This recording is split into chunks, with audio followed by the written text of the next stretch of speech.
Methods for integrating information security policies and organizational processes. Integration, there's two organizations coming together, either by a merger equals or by acquisition.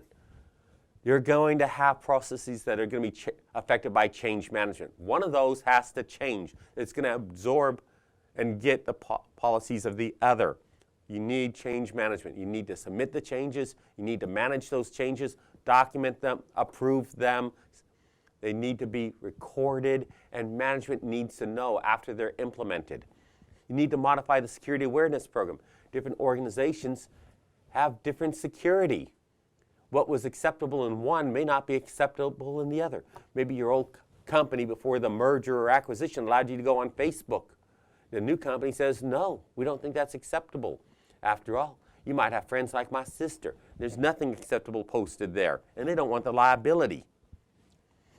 View the information classification program.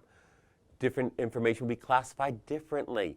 Some will value some things, some organizations value things more. Some will protect HR records more. Some will protect their trade secrets harder. Some publish more things. They're more open. They want industry to see what they do. They want customers to see everything they do as much as is reasonable and makes sense. And others close the doors. Don't let anything out. Very different culture, so the classification changes. And you're going to have to do a risk assessment. Different organizations value different things. They're willing to accept different risks. Some are willing to go, I can do anything, I'll risk anything.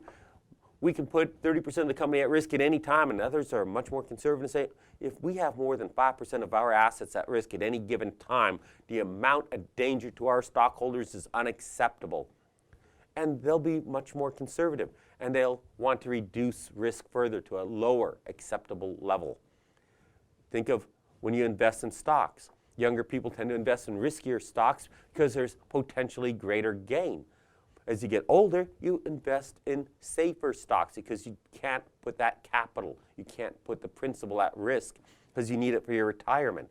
If you're young, you have time to regrow it, and you want that stability and safety. More mature companies tend to seek that stability and safety. Startups, they're more risky.